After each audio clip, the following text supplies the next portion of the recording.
नमस्कार। मैं कहती तू सुन चैनल पर नीरू की ओर से आप सबका स्वागत।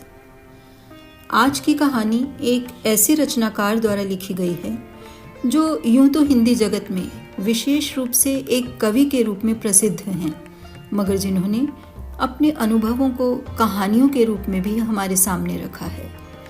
ये रचनाकार हैं राम नरेश त्रिपाठी और आज उनकी जिस कहानी को यहाँ प्रस्तुत किया जा रहा है उसका शीर्षक है गरीब का हृदय।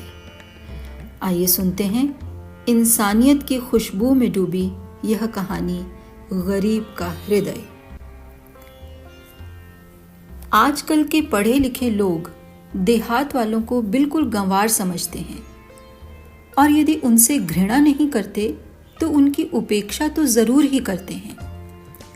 वे आजकल की काट के कपड़े पहनना नहीं जानते, शहराती शिष्टाचार से भी नावाकिफ होते हैं, चमकती दमकती मुहावरेदार भाषा भी वे बोल नहीं सकते और वे गंदे, काहिल और भोले भी होते हैं। पर क्या उनमें मनुष्यता का भी अभाव होता है? कम से कम मेरा अनुभव तो इसके बिल्कुल उल्टा है। मुझे देहातों में भ्रमण करने का खूब मौका मिला है। मैं देहातियों के अंदर रहा भी काफ़ी हूँ। इससे मैं जिम्मेदारी के साथ कह सकता हूँ कि देहात के लोग शहराती चाल ढाल में चाहे बिल्कुल ही कोरे साबित हो, पर मनुष्यता का सर्वोत्तम अंश उनमें किसी भी सभ्य कहे जाने वाले व्यक्ति से कम नहीं होता। यहाँ मैं एक सच्ची घटना सुनाता हूँ जिससे मेरे कथन की सच्चाई मालूम होगी। मेरा जन्म जौनपुर जिले के एक गांव में हुआ था।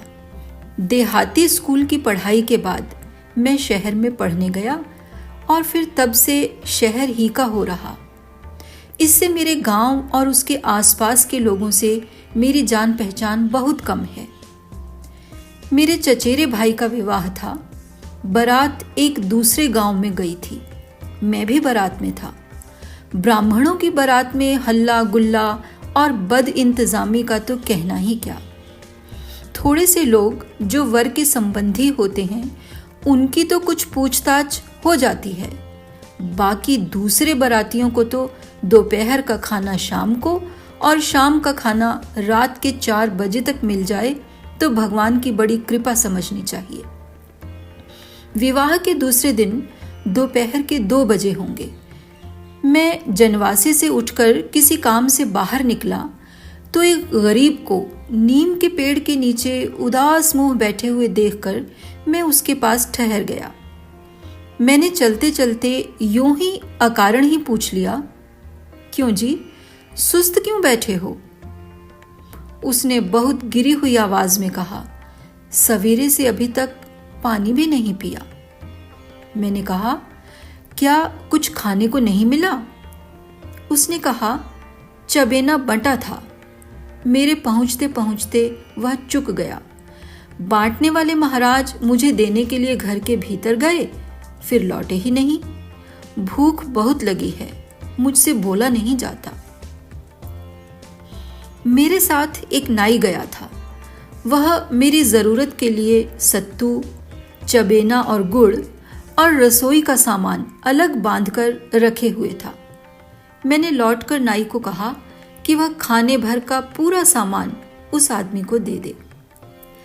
नाई ने उसे सत्तू और गुड़ दिया, जिसे वह मर भुक्खे की तरह जल्दी जल्दी सान कर खा गया। फिर शाम के लिए उसे आटा दाल भी मैंने दिला दिया ताकि उसे फिर किसी महाराज की राह न देखनी पड़े। यह एक साधारण सी बात थी। मैंने अच्छी तरह उस आदमी को पहचाना भी नहीं और उसे गुड़ सत्तू और आटा दाल दिलाने की बात तो भूल ही गया। इसके कई वर्ष बाद मेरे भाई की लड़की की शादी पड़ी। बारात आई और घर में हल्ला गुल्ला शुरू हुआ। रात भर विवाह की धूमधाम रही। खाना पीना, दौड़ धूप, यह लाओ वह लाओ चलता रहा। एक आदमी को जो 50 वर्ष से अधिक उम्र का, निहायत बदसूरत, दुबला पतला, काला और लंबा था, शाम ही से कुएं से पानी भर भर कर दौड़कर देते हुए मैंने देखा। दूसरे दिन बड़े सवेरे से फिर वही आदमी कुएं पर मौजूद और बाल्टी और गगरे भर भर कर ढो रहा था। मैंने देखा कि जितने आदमी कामकाज में लगे थे, सबसे अधिक मेहनत वही कर रहा था। 11 बजे के लगभग पानी का काम कुछ ढीला पड़ा। तब मैंने देखा कि वह आदमी घर के बाहर एकांत जगह में उदास मुंह बैठा है। मैं किसी काम से उसके पास से जा रहा था। मैंने यूं ही पूछ लिया, कुछ खाया पिया है? उसने कहा नहीं। मैंने पूछा, खाने में अभी तो कुछ देर है, तुमने कुछ पानी भी नहीं पिया?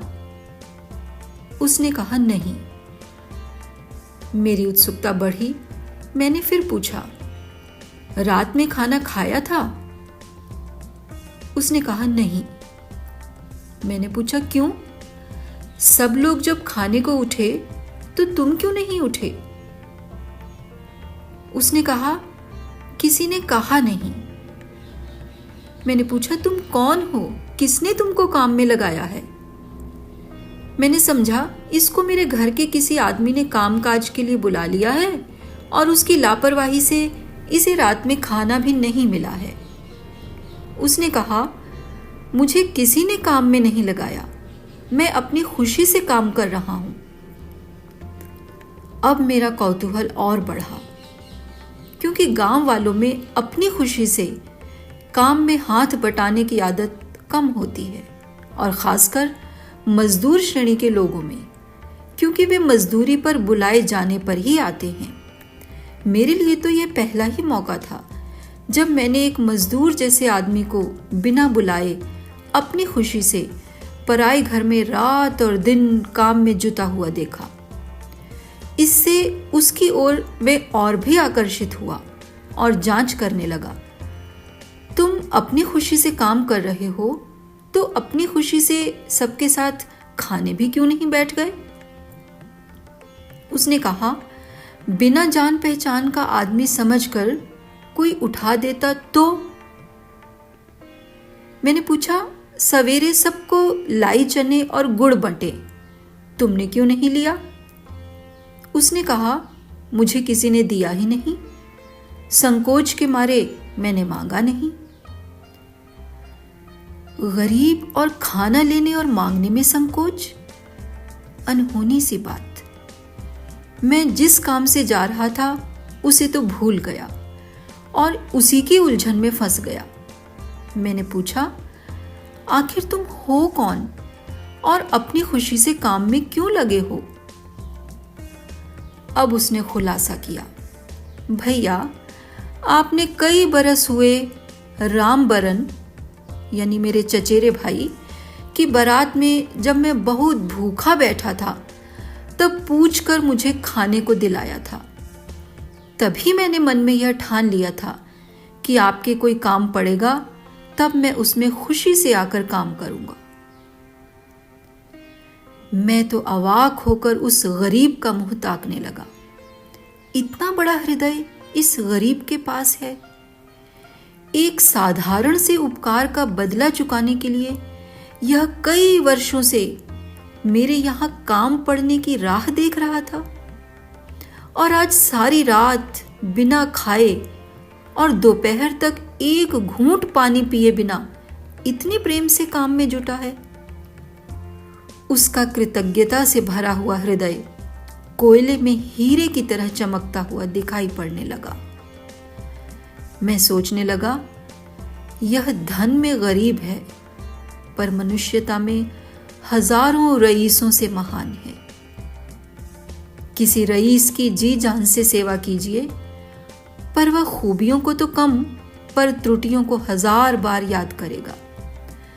चचेरे भाई के बारात की पुरानी बात अब मुझे याद आई, पर इसे तो न उस दिन क्रोध था न आज ही है।